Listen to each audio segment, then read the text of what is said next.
Uwanja wetu una maboresho ya aina mbili. Kuna maboresho ya majengo yanayohusisha viti na mifumo ya ndani ya majengo ya uwanja ambayo tuko zaidi ya 85-90, kwa sababu viti tumefunga sehemu kubwa, tumebakiza kama viti 20,000 tu vilivyobaki.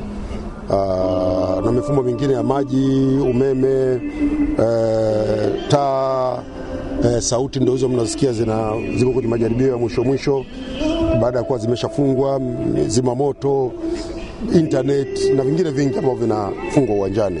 Hayo yote yamekamilika. Tulikuwa na changamoto na pitch, na CAF walikuja kutusimamia na kutoa maelekezo ya nini wanataka tufanye.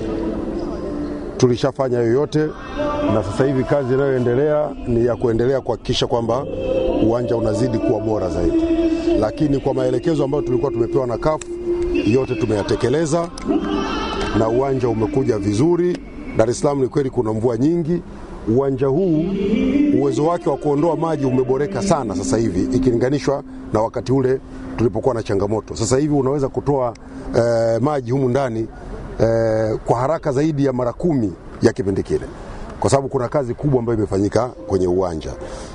Sasa haya mengine ni maamuzi ya mamlaka zinazosimamia mpira. Sisi serikali hatuamui mechi gani ifanyike wapi, wanaoamua ni wenye mamlaka yao. Lakini sisi tumeandaa uwanja na uwanja uko tayari, na wenyewe mmeuona.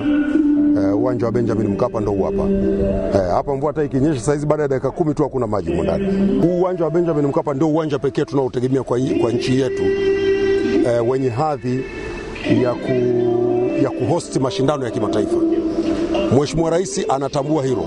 Ameamua kuongeza viwanja vingine viwili kwa mpigo.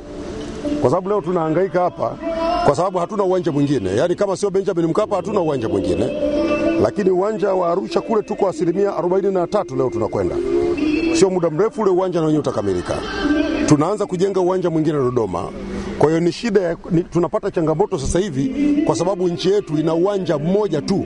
Mheshimiwa Rais Dr. Samia Suluhu Hassan, kwa kutambua changamoto hii na kutambua athari zinazoweza kujitokeza kwa nchi kuwa na uwanja mmoja, ameamua tutumie zaidi ya shilingi bilioni 650 kujenga viwanja vingine vipya viwili, na tutajenga viwanja vingine vya mazoezi.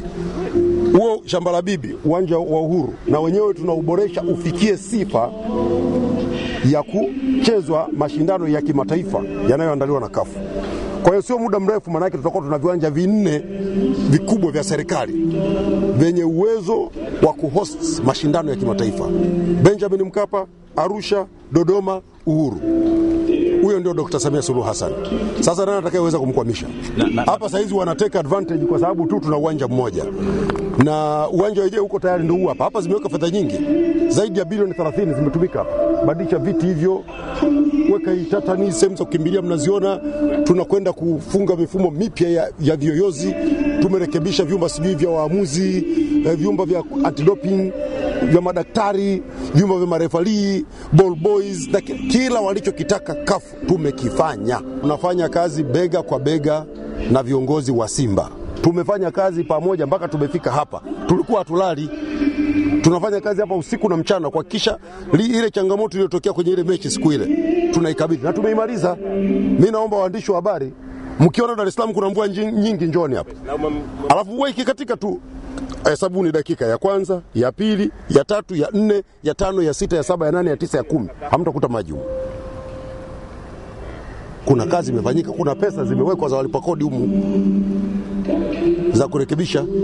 Sasa haya maamuzi mengine, ndio maana nasema hayo sio mamlaka yangu, mimi siwezi kuzungumza. Hayo sio mamlaka yangu, lakini sisi tulichoambiwa tumekifanya, na nyinyi wenyewe mmeuona uwanja huu hapa.